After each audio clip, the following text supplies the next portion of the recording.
have lately. This case is number 2350491, Career Colleges and Schools of Texas versus United States Department of Education. We notice we will ask you to try to adhere to the time limits. So when the yellow light comes on, you have 2 minutes left in your argument. When the red light comes on, we ask you to conclude unless you are answering a question from the court. And we also very much appreciate record citations when those are appropriate. So first we'll hear from Mr. Kinnaird.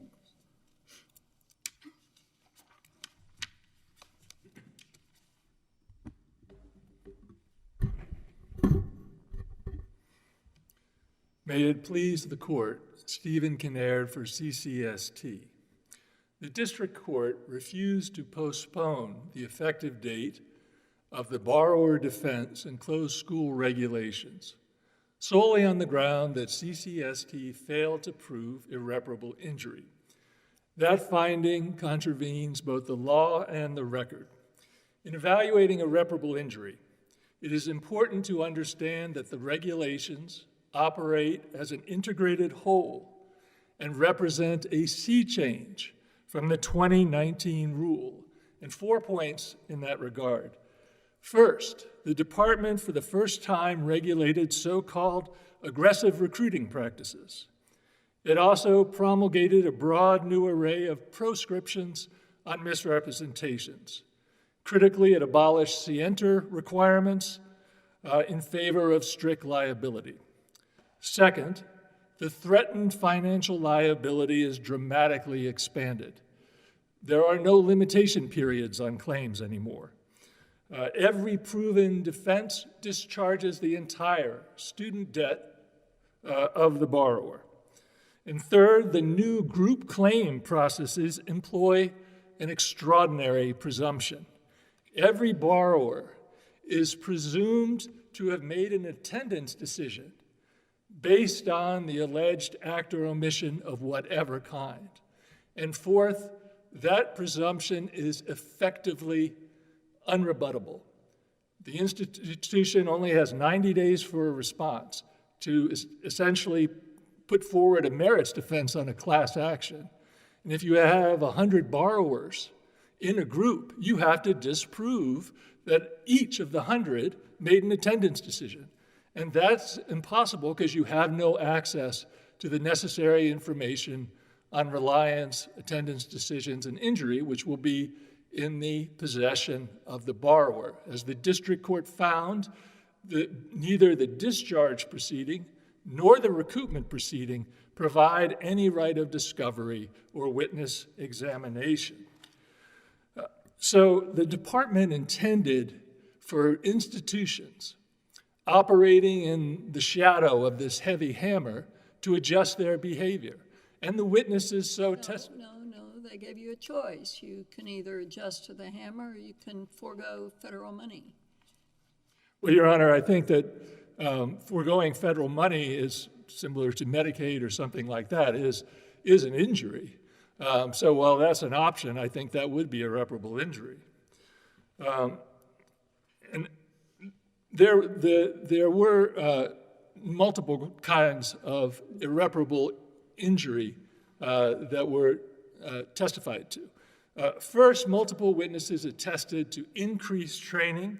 ECPI, for example, is expending 2 to 3 times as much on training under the new rule. They say constantly training, upwards of 250 persons.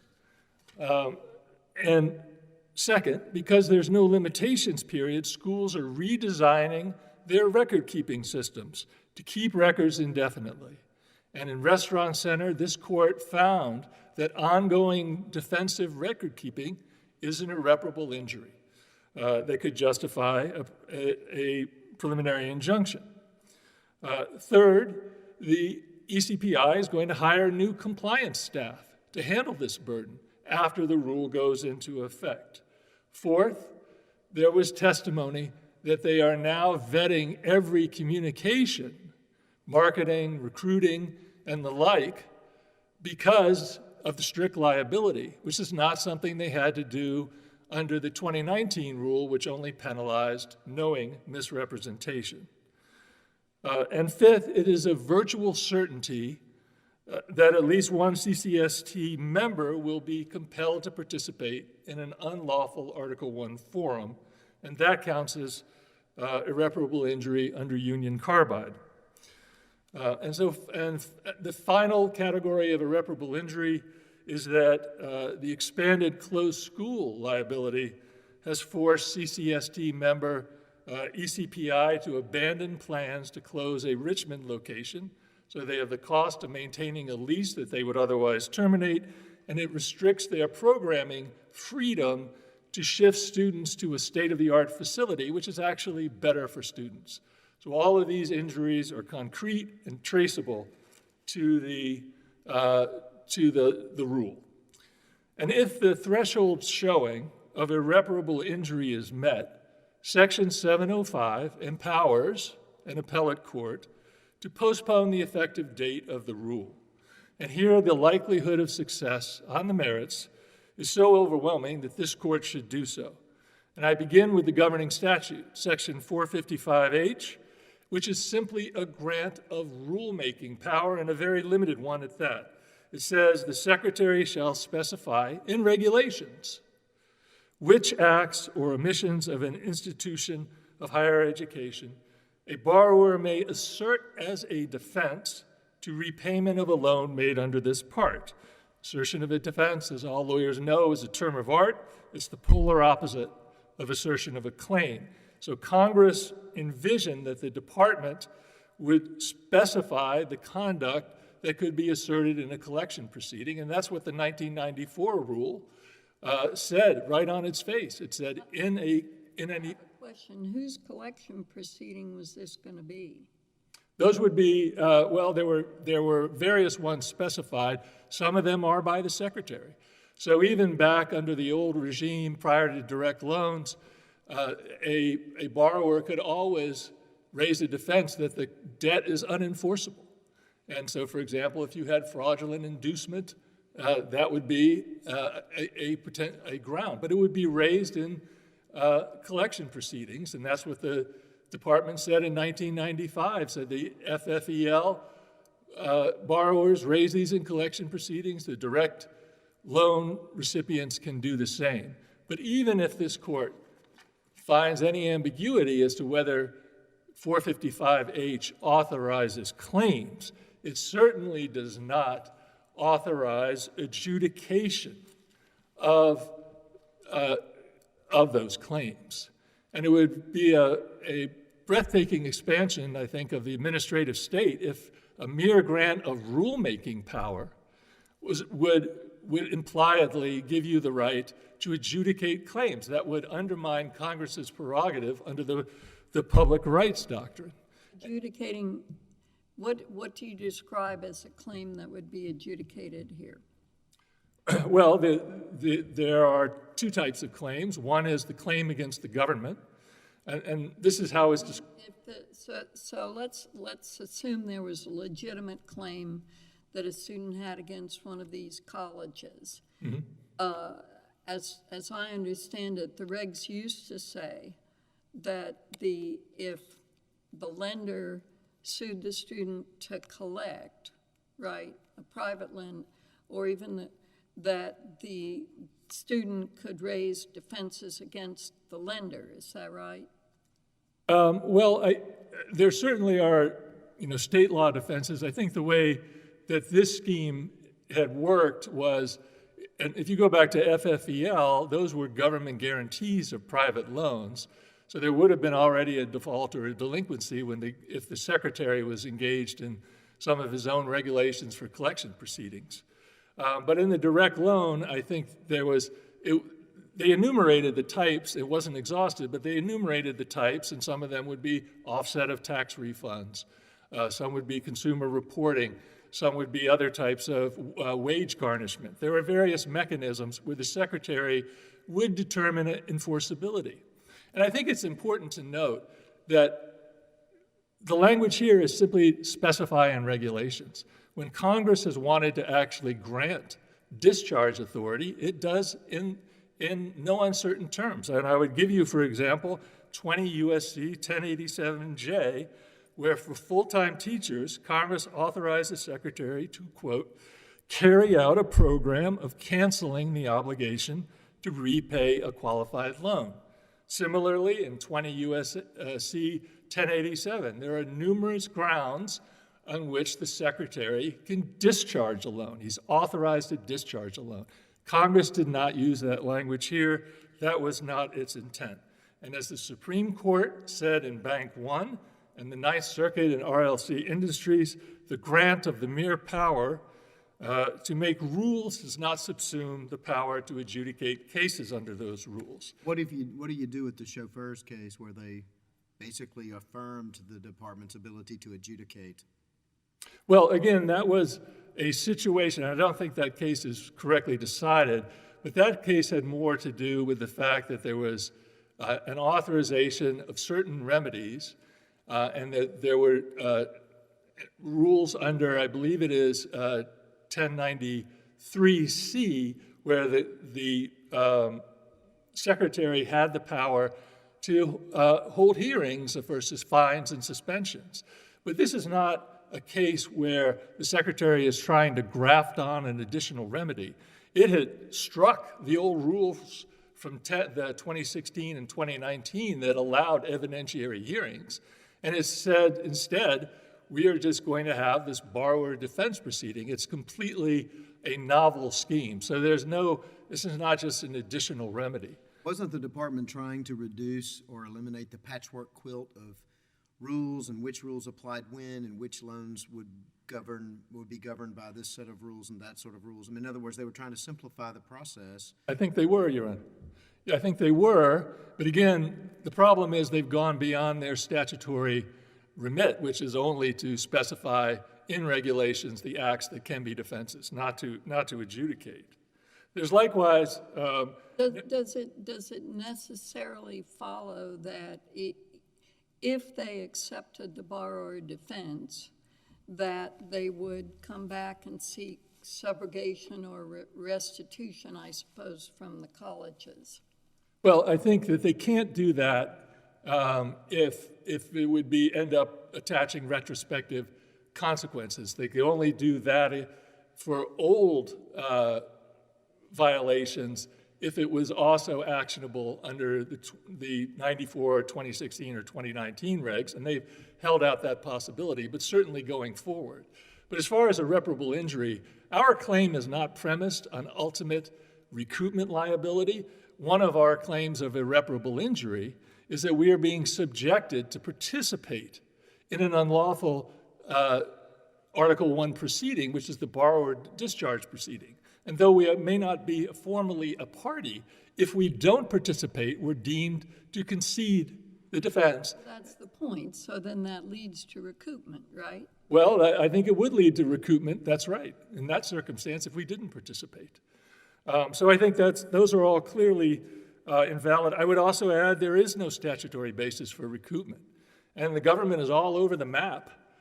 They have abandoned, they didn't even address it in the 2023 rule, their statutory basis. They're not defending what they said in 2016. They've come up with a different theory that the Secretary has statutory authority to hold a hearing to review program reviews and audits by his employees or her employees. And the problem here, that says nothing about recoupment. This is not a program review. A borrower defense proceeding is not a program review. It's not an audit of the institution. It's a claim of the borrower against the government. Of course, I couldn't recoup against your client other than by going into court, right? No, they will recoup in the administrative proceeding under Section 409, 685-409. I thought you... That's the problem. As far as the substantive regulations, any that do anything more than specify acts or omissions as defenses to repayment are ultra-virus. And I won't spend a lot of time, this is amply set out on the brief, but strict liability for such incredible amounts, which could be the whole cohort of the student body and past student bodies, is existential for many of these schools. So, and if you tether that to an irrational and effectively unrebuttable presumption of injury, that is clearly arbitrary and capricious. And I would notice that the rules by which they specify the actual relief, where they create these presumptions, no authority at all in the statute for any of that. They're saying that they had this settlement from back in previous deals, and that they were trying to streamline procedures because of the settlement. What accounted for that huge volume of claims to begin with? Well, I think what accounted for it was Congress hadn't given them the authority to have a claims process. They didn't have one in place. Then the Corinthian bankruptcy happened in 2015. And so instead of doing what they should have done, which is go to Congress and say, we need the authority to create this I don't understand. I mean, in the Corinthian bank, so the Department of Energy, I mean, I don't think this was clearly spelled out in the briefing. Corinthian went down, and the students would have owed money directly to the U.S. government for loans? Yes, if they were guaranteed, yes, they would have. Okay. So the government, so the class of students filed against whom? The class of, well, there was district court litigation, but what they were basically doing was making claims for relief to the secretary. And so there was an ad hoc claims process that was set up. Yeah, but the secretary agreed to settle that lawsuit, is that right? Well, there were multiple ones. The Sweet versus Cardona is a particular class of borrowers. So what happened there was they sued to have their claims adjudicated. And then when there was a turn of administration, there was a settlement where they basically said, we're going to give you favorable terms to actually resolve your claims. But the settlement was executed in June 22nd of 2022. And that, by the terms of the settlement... My question is, how come you didn't try to intervene in that settlement? Well, certain schools did. The ones who were subject to basically automatic discharge did. Certain schools did. But I think we are concerned with the rule going forward. But I would just point out there is a relief for post-class people who aren't even in the class. I don't know how they got relief, but they did. And all it says is we'll apply the 2016 standards, which are the substantive standards, but by the terms of the rule, and the agency has to abide by the rule, those regulations will be the ones here. That's why we have irreparable injury for the unlawful forum, and the government only points to pages 7 and 8 of the settlement, which is for the class. So the post-class, 206,000, 4,000 applicants, that's all going to be under the new rules by our understanding. I see my time is up. All right, you have a chance for rebuttal. Ms. Utrecht.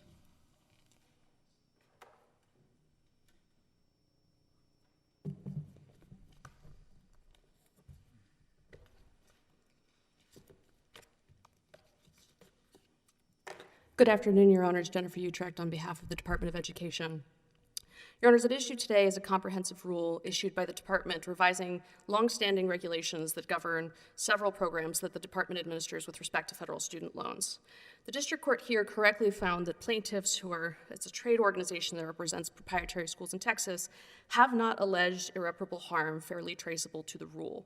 That finding is well supported by the record and from common sense. I mean, we have to remember here that these are revisions to existing regulations that retain the basic framework for reviewing borrower defense claims, for recouping discretionary recoupment proceedings against schools, and for closed school discharges. Well, so you've done away with the term fraud, and you say anything that is negligent, right? So, Your Honor, I think misleading. So you've changed that term, right? we have expanded in some of the categories that can give rise to defenses. Yes, Your Honor. Right. And you've gone from intentional statements to anything that, in the eye of the department, seems to be misleading. You've abolished the statute of limitations. You have done away with Rule 23 in regard to predominance of common issues of fact or individuated damages, not allowing group claims. And then you have set up a scheme of adjudication where the ultimate defendant has no ability to defend himself. And none of those are changes. So I want to take a couple of points. Those aren't loaded questions.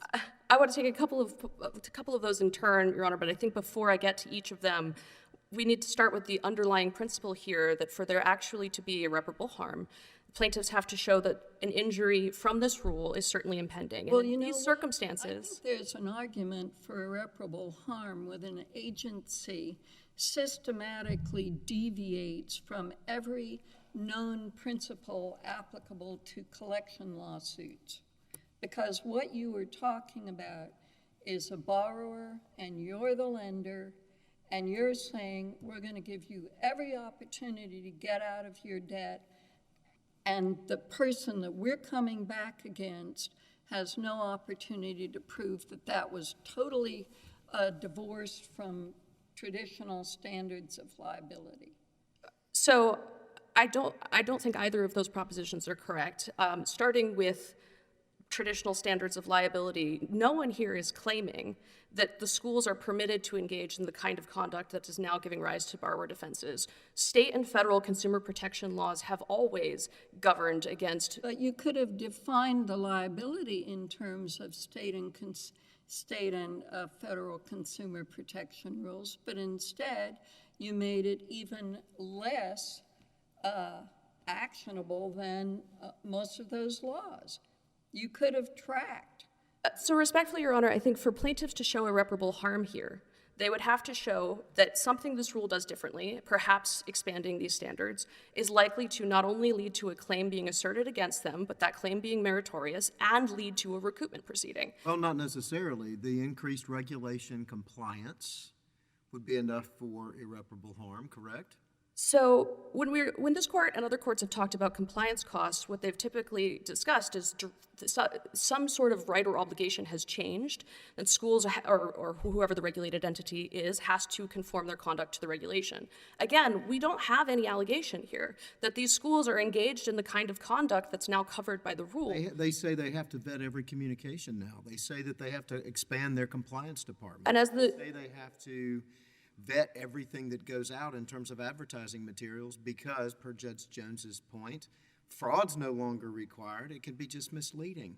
And as the district court here found, all of these schools were already engaged in record-keeping, monitoring, They've had to training. expand it, and they've had to do it defensively where they didn't have to do so before. Your Honor, perhaps it would be helpful if I took a step back and spelled out exactly how plaintiff's theory has emerged. I mean, I understand their point that they believe there might be some increased threat of liability, but think about how that plays out. There's two principles I think I want to emphasize here. One is the rule does not permit the department to seek recoupment against schools for conduct that would not have given rise to discharge under prior regulations. So the only world that we're talking about here in terms of what could be irreparable harm are for acts or omissions that have happened after the effective date of the rule, and then a borrower has to assert a defense based on those acts or omissions. That has to be adjudicated during the pendency of this litigation, and then the department has to take the discretionary action of seeking recoupment. And all of that has to occur for it to be irreparable harm warranting a preliminary injunction, has to be likely to occur during the pendency of this litigation. We don't have any claim here that those steps, all of them, are likely to occur. What you're saying is that you have to put some company out of business before it has the ability to sue. What we're saying here is that there's absolutely no evidence that any of these schools are going to go out of business Why have pending. a group claim?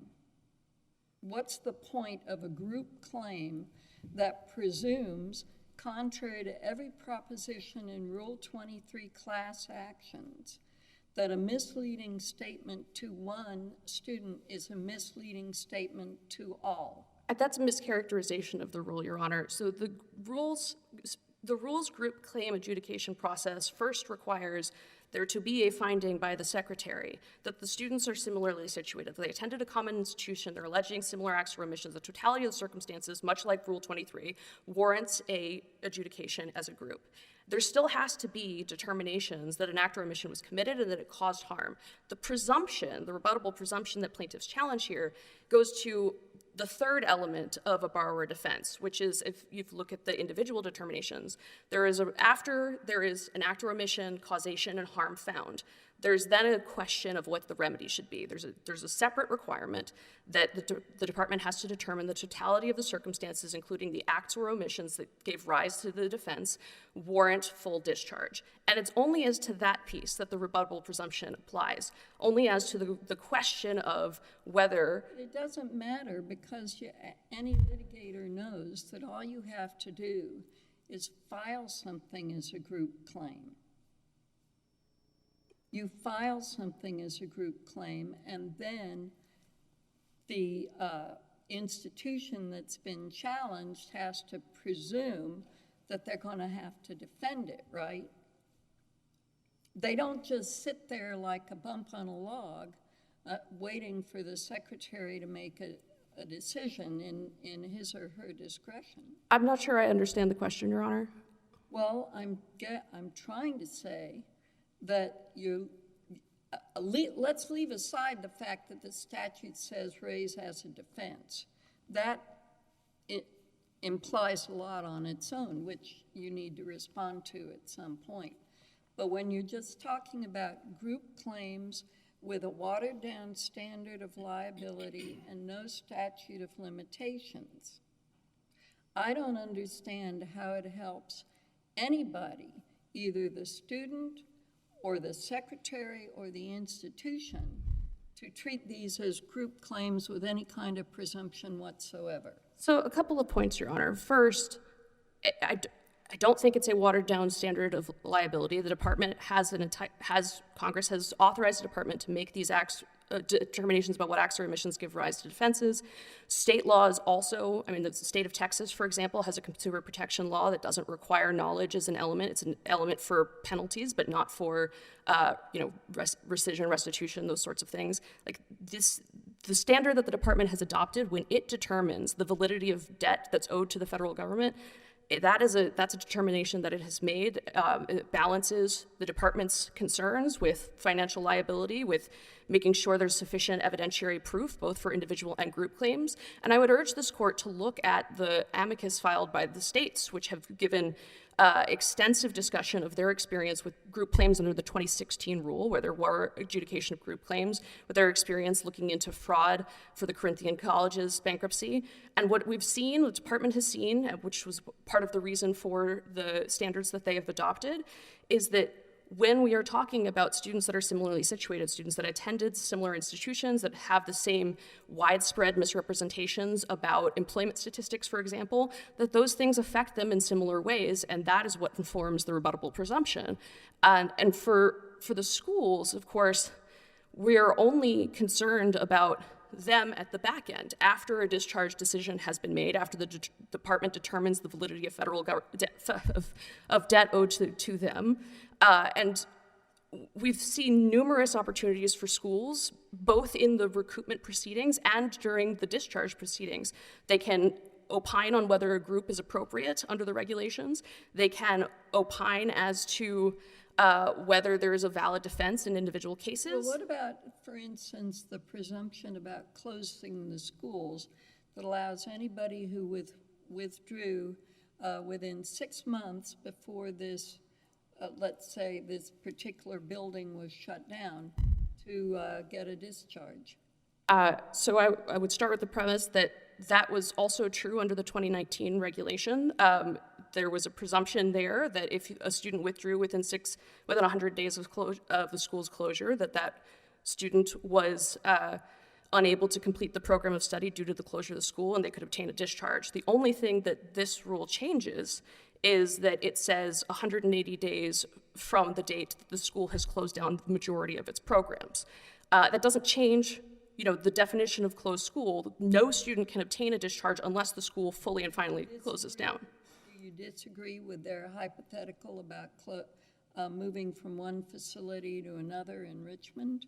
I would say that moving from a facility in Richmond, one facility to another in Richmond, would give rise to liability even under previous versions of the regulation. I don't care about the previous version. We're talking about the version going forward, which is not precisely the same. Well, with respect to irreparable injury, if their concern is that there's discharges for that conduct, that would be true regardless of this regulation. So that can't form a basis for irreparable harm. And with respect to the likelihood of success on the merits, the department reasonably explained why that change was appropriate. It explains that when a school shuts down all but a few of its programs, students really aren't able to complete their education at that school, and that if they withdraw around that time, it's reasonable to assume that they're withdrawing because they see the writing on the wall and they see that the school is going to close. Well, I don't think that's reasonable to assume in the case of student loans at all. Is there any other kind of student loan where people are entitled to that presumption? If you talk about Pell Grants or other college grants, if you're talking about four-year colleges, for instance, kids withdraw all the time. That's certainly true, Your Honor, but someone has to be making determinations and close school discharges as to whether the student withdrew was unable to complete the program of study due to the closure of the school. Why should anybody who has borrowed someone else's money, even if it's that of me, the taxpayer, and then engaged in a program, be able to freeload on somebody else who claims to have been misled in regard to that program? So when we're talking about closed school discharge, we're not talking about students who have been misled. We are talking about students who could not complete their programs of study. That is the statutory provision due to the closure of the school. And as the department explained, there are really kind of two kinds of closures of schools. You have situations where... I'm talking, yes, and I'm sorry, I switched into a more general attitude, which is, how can you ever make the case with the taxpayers' money, because after all, you're saying they're not going to have to pay back the taxpayers, that any debtor who's borrowed the taxpayers' money should be allowed to freeload through group claims on other people? There aren't group claims in closed school discharges, Your Honor. Mm-hmm. There aren't group claims in closed school discharges, Your Honor. All right, well, go back. I'm sorry. I understand it's a very comprehensive regulatory scheme. I just want to make sure that I'm talking about the same thing you're asking me about. I don't want there to be any confusion. All right. Well, there are no group claims for school closures. Right. Oh, Is that what you're saying?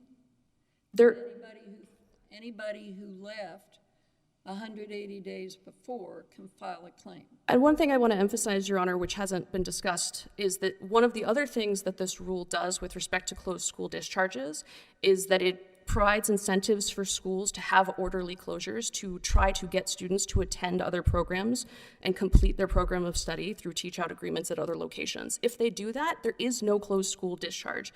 What the department's regulation is aimed at is ensuring that students who are at schools that close suddenly or close most of their programs suddenly aren't left holding the bag with a bunch of loans and no ability to complete their program of study.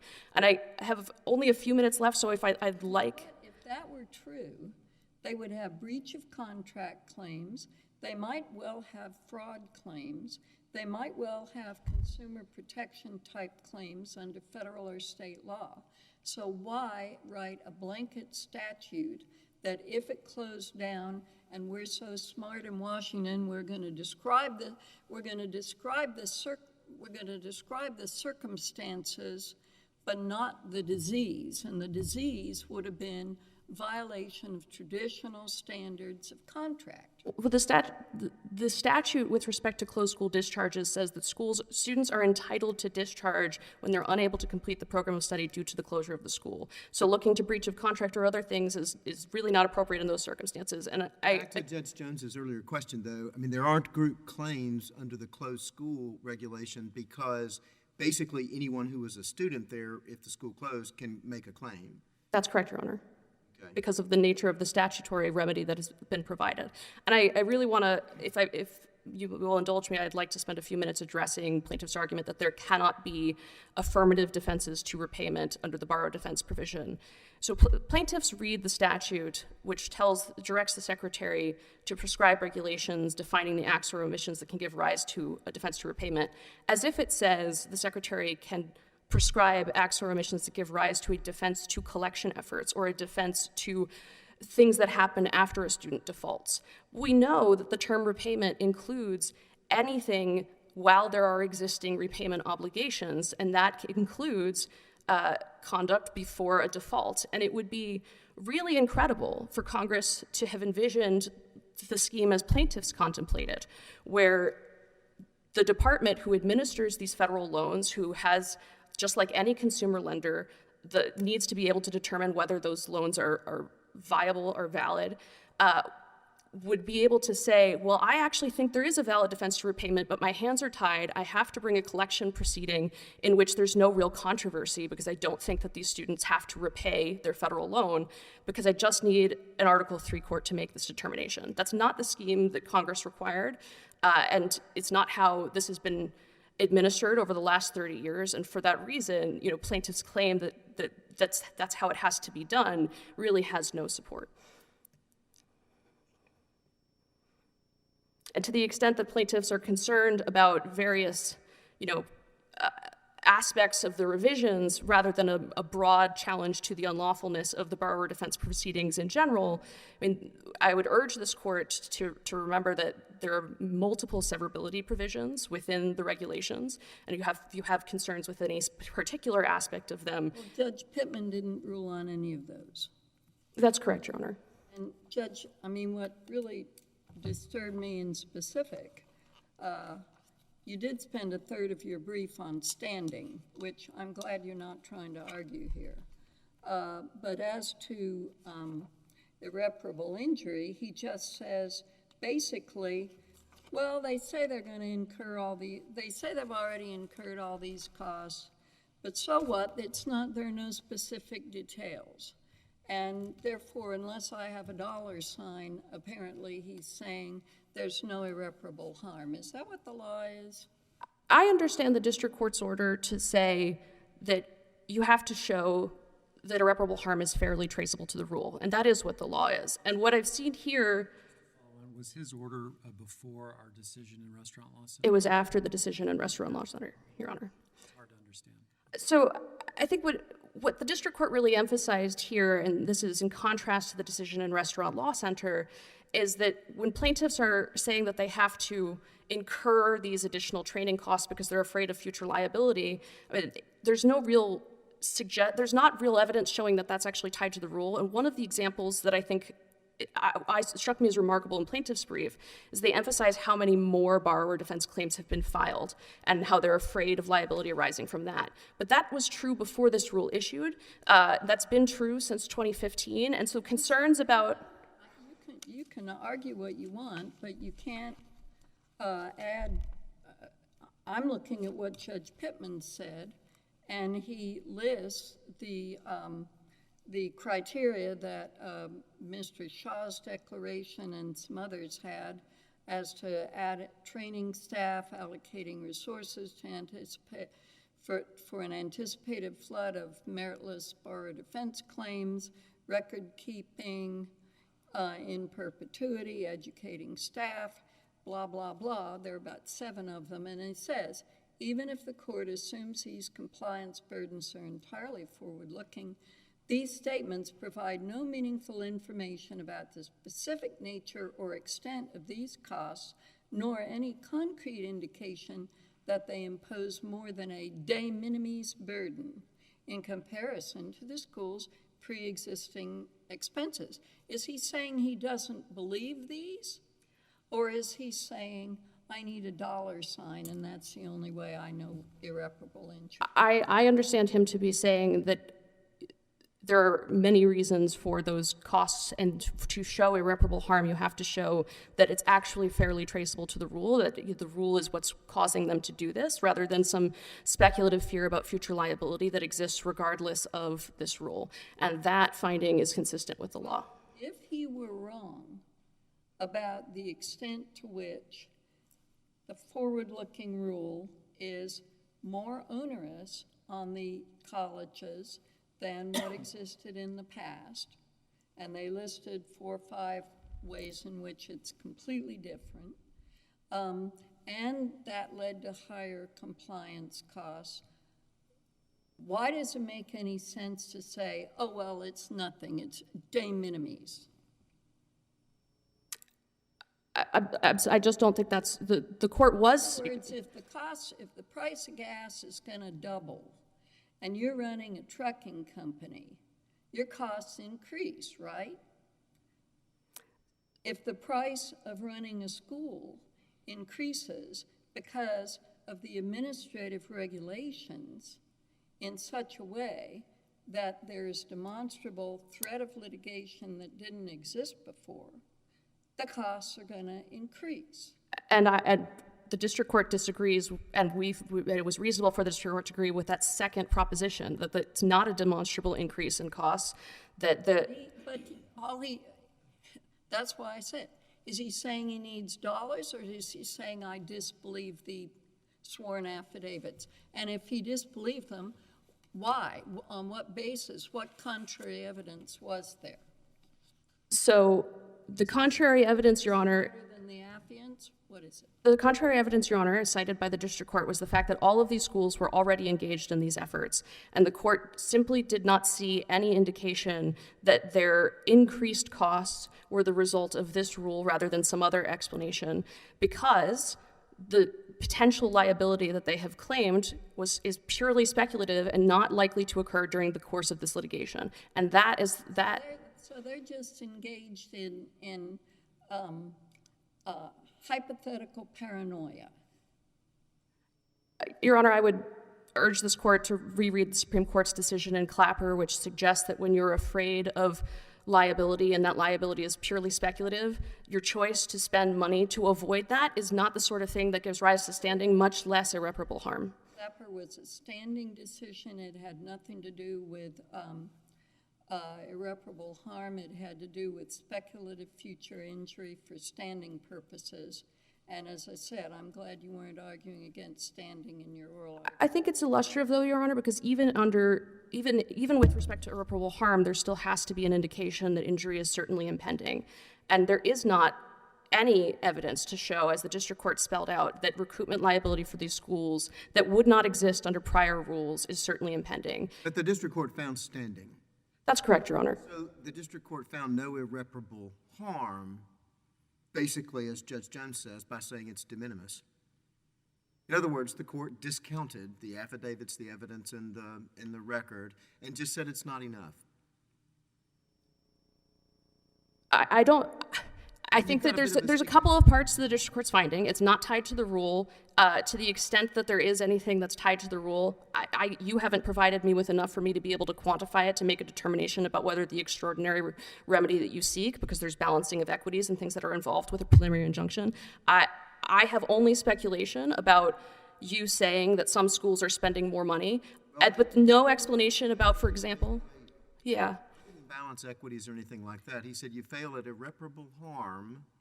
And so the sticky wicket that you've got is that you found enough harm for standing. In other words, there's an injury, there's redressability, there's traceability, but it's not enough for irreparable harm for preliminary injunction.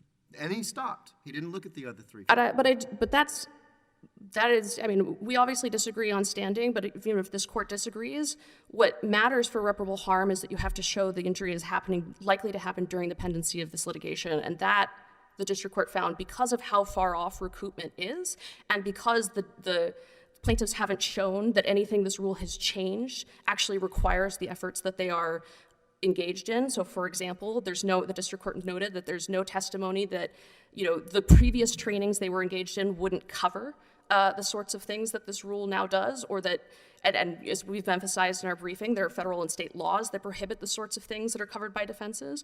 There's really no indication here that what they were already doing wasn't enough. And that is why the district court found that harm isn't really traceable to the rule in a way that would support a finding of irreparable harm.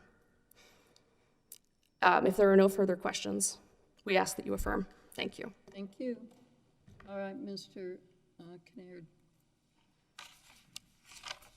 I'll be very brief. I wanted to address the closed school point. So it is true liability attaches upon actual closure, but the real problem with this rule is it defines closure date to when the school is still open, when you simply reduced the programming for the majority of students.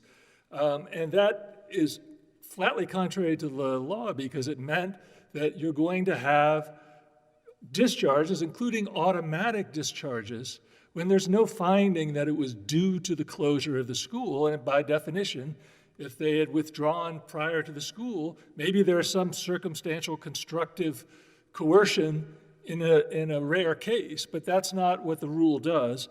And I think that's why ECPI's response to this, we can't take the risk of potentially very great increased liability, and so they scuttled their plans to, unfortunately, consolidate in a state-of-the-art facility that would have been better for students. Just briefly on the Clapper and Susan B. Anthony, the court says that you have standing if the injury is either certainly impending or a substantial risk that induces reasonable mitigation measures. That's what we have here. And I would just emphasize this is not a rule to combat predatory conduct. This rule is so much more broader, unprecedented.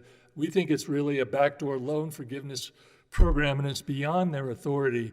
And I didn't hear anything from my colleague justifying there, even if you could have borrower claims to justify how in a limited grant of rulemaking power you can step forward and adjudicate claims.